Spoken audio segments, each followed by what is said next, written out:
long, long time ago, when the jungle was dense on my head, when even I would turn pink in bright sun, when every Saturday evening and entire Sundays were spent playing India's favorite sport, I learned a valuable lesson.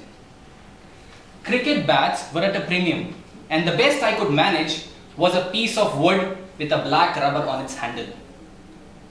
Contrastingly, a very affluent friend of mine by the name Vinay had a Slazenger V800 bat with fish cover which would gleam in the sun. To my earnest delight, he lost that bat one day. I was into sadistic overdrive, imagining the thrashing he may receive at home.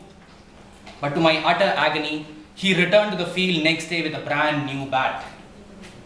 Upon jealous inquiries, he revealed to us the words of wisdom of his father. Son, just because it is difficult to manage or do something doesn't mean that you should not have or do it. Have trust in yourself. You will learn, and you will learn to manage the new bat better. Vinay lost that one and 2 further bats until he entirely stopped playing cricket. But I had emerged realized and have been able to extend that logic into something much beyond mere cricket bats. And today, oh wise Toastmasters and guests, let me pass on that realization unto you. Let me extend to you an RSVP to do something which is difficult, but in my humble opinion, should be done by us, rational people. Let us speak about religion, sex and politics and not shy away from these subjects. As you recover from the rather bold suggestion I have given you, the first question that may come to your mind is why specifically religion, sex and politics? Why is it that in so many years these 3 terms have been said in a single breath? That's because people do not discuss about sex because it is construed to be improper and can make people squirm. Religion and politics are avoided because they are considered to be sensitive subjects which can easily offend people. Consequently, religion, sex and politics have been branded a taboo. A taboo from discussion, from public debate, and unfortunately by extension, even thinking. The next question that may come to your mind is why should we speak and discuss about religion, sex and politics? That's because, ladies and gentlemen, talking reflects thinking. And mind you, ignorance is not always bliss. Now, do I mean to tangentially say that we don't even know anything about these topics? No, we do know a bit, don't we? We know a little bit about the religion we follow. We know a little about the political parties we hate the most. And we all know a little about sex as well. But going by the logic of my dreaded mechanics professor back in college, a little bit is the worst that can ever happen. According to him, only those will learn who score either 80% or more or 0 in his subjects. He said anything in between only reflects grave confusion. What this means is that we have to learn more about this subject because 0 is not an option. We need to think progressively about these subjects. Now that's not something that's been happening very often these days, has it? Religion, sex and politics have a bearing both at a personal as well as social level. At a personal level, religion reflects the values and ethics a person possesses, whereas politics stands for a person's attitude. Mind you, an attitude, not just inclination towards a political party, but an attitude itself. And sex reflects the sensitivity and the information a person possesses. But unfortunately, that's not the way we construe these topics to be these days. Instead, what happens? Instead, we find that religion stands for ignorance and rigidity. We find that politics becomes an act of ridicule and sex simply implies gossip. At a social level, these subjects reflect the tolerance people possess for each other. They show the understanding they share between them. Mind you, if these subjects can be discussed non-threateningly, then it reflects that people are able to discuss with each other even views which oppose a lot. It can reflect that society is not rigid. It can reflect that it can work primarily on logic and not entirely on emotion. Friends, today more than ever it is significant that we discuss and understand these topics very well. I'll tell you why. Until a few years ago, social norms used to mandate our personal as well as private life, as well as public life. But today things have modified. We have become more independent in not only thought but also action. And the respect we have for others' opinion, it is still there, but it's reducing. And let me mention this to you. We may not discuss religion, but one day it will recede into oblivion. We may not discuss politics, but mind you, one day it will consume us. And lastly, if we don't discuss sex, we'll simply lose all comprehension of it. In the beginning, I mentioned all of us to be rational people, and in it lies the key to a successful understanding and discussion of religion, sex and politics. It is a topic which requires tact, and mind you, it's very, very important that tact be maintained in not only choosing what we speak, but also in deciding whom we speak with. It is imperative that we understand the topic well and speak to the correct people. Today, it is such a situation that even educated people can fall prey to a wrong discussion or to a wrong bias or to a wrong judgment. Teachers, family members, workplaces, all these are places where people can still commit mistakes, can still take bias.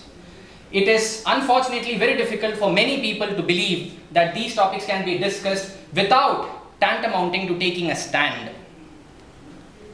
As I mentioned in the beginning, it is a difficult topic. These are difficult subjects to speak about, but that doesn't mean that we should entirely ignore them. It is imperative that we speak on these topics, build what we know from what we already know, so that we all may emerge better learned, because the society stands on these three pillars, which unfortunately are hidden.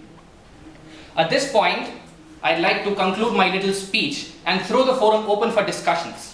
In the discussion, I'd like to ask you your point of view in a brief way, if you have any questions, and also if you feel that there are certain negative factors about discussing religion, sex and politics. So please, the floor is open. Your questions, please. My question is, as India is land of the epic Mahabharata, which is epitome of politics, this land of Kama Sutra, which is again epic about sex. Now, from those era to the current era, how the transformation from very sacred to the taboo became? How did it happen? For example. Yes, if I may answer this question in a different way. See, as it happens, these stories are valid, and it is very right to say that we were very well learned probably many centuries ago. In ancient times, people who devised these texts were people who understood things very well, and that's a very given fact that India's past was glorious. How it came to this particular point of time is because these have remained mere stories.